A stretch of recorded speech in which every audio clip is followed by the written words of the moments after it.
السلام عليكم يا أحلى متابعين. بنبدأ كلامنا بالصلاة على النبي عليه أفضل الصلاة وأتم التسليم. وما تنسوش دعمنا باللايك والشير للفيديو والاشتراك في القناة وتفعيل الجرس علشان يوصلكوا إشعار بكل جديد بنعمله. بسبب عدم قدرته على التحكم في قوته القتالية الشيطانية وإصابة صديقه، بيقرر إنه يمنع استخدام قوته علشان ما يفقدش السيطرة، وبيقرر إنه يستخدم بس قوته الكبيرة في العلاج. لكن في يوم بتتصاب أمه بلعنة قوية، فبيقرر إنه يدور على سبب اللعنة ويدمره، وبيساعده في رحلته صديق غير متوقع. الفيلم بيبدأ بعد 14 سنة من هزيمة مملكة لوينس لعشيرة الشيطان، مع ذكره للماضي لقتال طفلين مع بعض بقوة شديدة. ونعرف إن واحد من الأطفال دول هو تريستان ابن ميليوداس، والتاني لانسلوت ابن بان.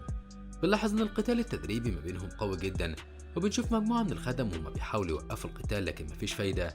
فجأة في نص القتال بيحس تريستان بشيء غير عادي، وبيحس إن جسمه ودمه بيغلوا من شدة الحرارة، وبنلاحظ تغير لون عينين تريستان للأسود، ودي ميزة القوة الشيطانية.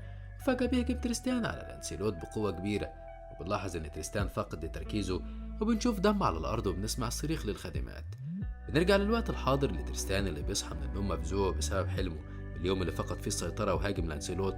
وبنشوف ميليوداس بعد ما استلم عرش مملكة ليونس بعد هزيمة عشيرة الشيطان، وبنكتشف إن الخدم بيبلغوه إنهم كانوا بيدوروا على تريستان لكنهم مش لاقينهم. وبنشوف تريستان وهو راكب حصانه وبيتدرب مع جوثير، واللي بيكون واحد من الخطايا السبعة المميتة. بيتكلم الاتنين مع بعض، وبيسأل جوثير تريستان عن سبب حزنه وبعده عن ميليوداس. بنلاحظ إن تريستان متردد في الإجابة اللي لازم يقولها، وقبل ما يتكلم بتحصل حادثة، فبيجري تريستان وجوثير ناحية الاصطدام، وبيكون في اتنين مصابين. لما بيشخص جوثير الحالة وبيشرح إن الإصابات خطيرة وإنهم محتاجين يودوهم للدكتور بسرعة، بيستخدم تريستان قوته الكبيرة وبيعالج المصابين بسرعة. بيتفاجئ جوثير إن ميليوداس عنده قوة خارقة. بالليل في القصر بيتجمع ميليوداس مع زوجته إليزابيث وتريستان، وعلى وقت العشاء بعد ما بيحط الخدم الأكل على الترابيزة الطويلة بيأمرهم ميليوداس يمشوا، وبتحركوا لترابيزة بحجم أصغر مناسب ليهم. وبيسأل ميليوداس تريستان عن سبب تغيبه من دروس القتال. بيتحجج تريستان بجوثير وإنه عاوز يتعلم صنع الجرعات السحرية. بيستغرب ميليوداس من كلام تريستان، لأن حلم تريستان من وهو صغير إنه يكون واحد من الفرسان الكبار وإنه يقاتل الأشرار. بيتعصب تريستان بعد ما بيقول لميليوداس إن دي أحلام طفولته واتغيرت. بيرد عليه ميليوداس إنه لسه طفل، فبيخبط تريستان الترابيزة وبيسيب الأكل وبيمشي بغضب. بعد فترة بيطلع تريستان للشرفة ويفتكر قتاله مع لانسونوت والإصابة اللي كانت بتجيب دم كتير. وبنلاحظ إن تريستان مش مستوعب إن الفوضى اللي حصلت بسببه. وبنلاحظ دخول ميليوداس اللي بيكون باين على ملامحه الصدمة والذهول. وبيصحى تريستان من الذكريات على صوت إليزابيث واللي بتسأله عن اللي حصل. بيرد عليها تريستان إنه مش عاوز يكون من الفرسان الكبار المقاتلين. فبتحاول إليزابيث تعرف سبب تردده في القتال لكنها مش بتعرف. بتقول إليزابيث لتريستان إن لو في حاجة مش عارف ياخد فيها قرار فمن الأفضل يتكلم مع والده، لكن تريستان بيبعد عنها وبيجري لغرفته.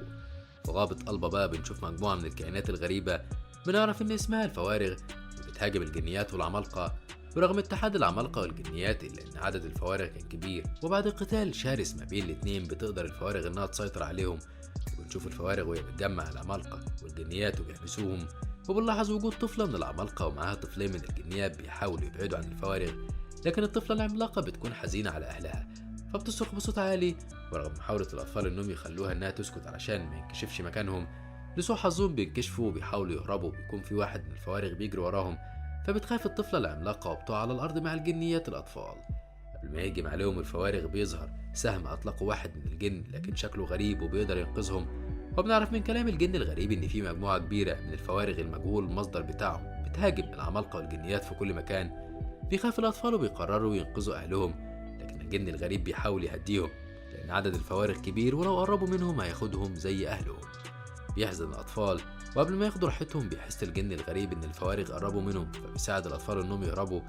وفي قلعة إدنبرا بنشوف الحاكم ديسبريس وهو في وسط مكان غريب وبنعرف إنه سجن.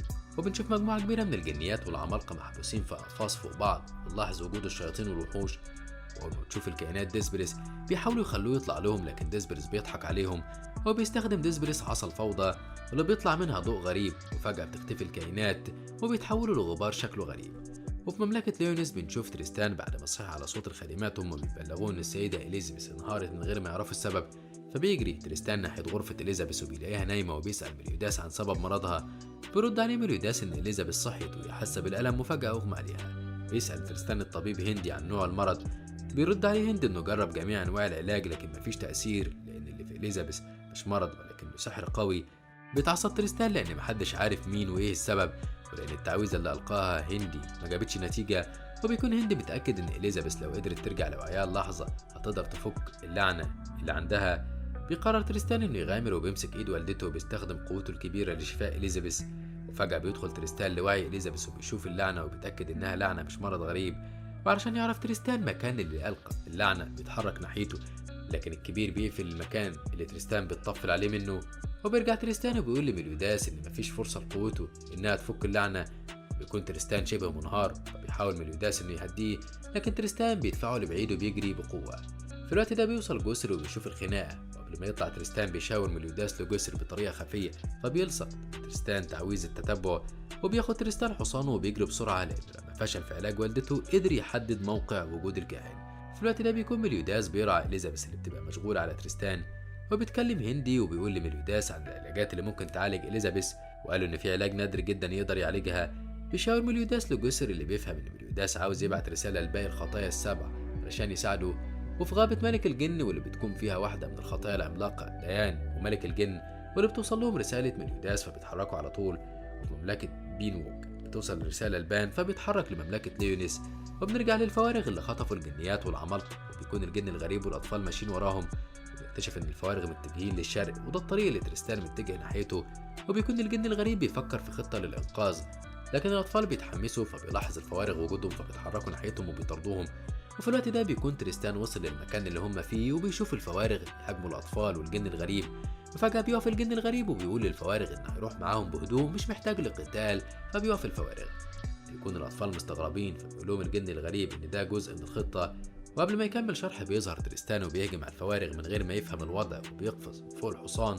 ولحسن حظه لحق نفسه قبل ما يقع على وشه. بيحاول الجن الغريب إنه يبعد تريستان علشان ينفذ خطته، لكن تريستان مش بيسمع كلامه وبيهجم على الفوارغ.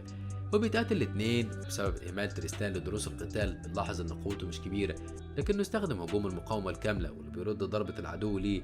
فبيطمن تريستان وبيروح للأطفال علشان يتفاخر. وقبل ما يوصل لهم بيقوم كائن الفوارغ من وراه، وقبل ما يقضي على تريستان بيضرب الجن الغريب الأسهم وبيقضي على الفوارغ. بيستكشفوا كائن الفوارغ اللي على الأرض وبيكتشفوا إنه مجرد درع بيتحرك بالسحر. بنلاحظ إن الجن الغريب متعصب على تريستان لأنه خرب خطته، وبيكون شايف إن تريستان جاي علشان يتسلى وهيخرب خططه، ورغم كده مش بيقدر يخليه يبعد عنه وبيشاركهم تريستان في رحلتهم. في الطريق بيحاول تريستان إنه يقرب من الجن الغريب وبيتكلم الاتنين مع بعض.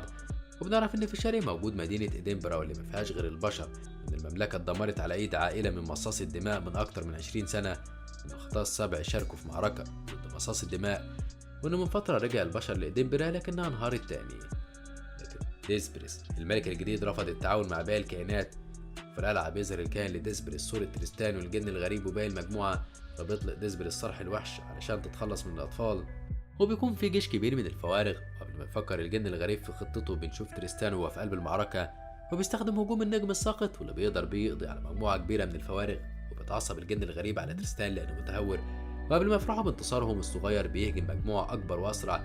وبيحاول تريستان والجن الغريب إنهم يقاوموا الفوارغ بكل قوتهم، وبيستخدم تريستان هجوم النجم المتلألئ واللي بيكون مدموج بالقوى الكبيرة، فبيطهر الفوارغ من السحر وبيقضي عليهم تماما.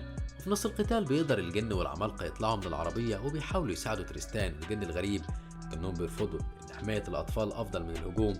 وفجأة بتظهر بوابة وبيخرج منها وحش ضخم وحشرة بتستخدم السحر. في البوابة بيشوف تريستان الكاهن فبيحاول يهجم، لكن مش بيلاقي حد، فبيهاجم تريستان العملاق بكل غضب من غير ما يحط خطة أو أسلوب للهجوم.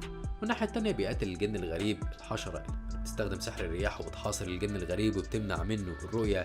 لكن الجن الغريب بيستخدم حاسة السمع وبيتفادى الهجوم وبيستغل الفرصة وبيهجم على العدو وبيصيبها. وفجأة بتتوقف الرياح وبتقع الساحرة وبتتفكك، ونعرف إنها عبارة عن مجموعة من الكائنات مدموجة بالسحر. وعلشان كده بص الجن الغريب ناحية تريستان علشان يحذروه.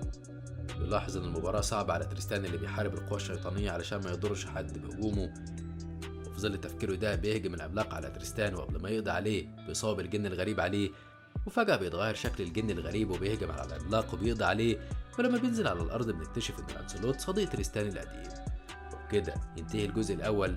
لو عايزين تعرفوا إيه اللي هيحصل في الجزء الثاني ما تنسوش اللايك والشير للجزء ده والاشتراك في القناة وتفعيل الجرس علشان يوصلكوا إشعار الحلقة الجديدة.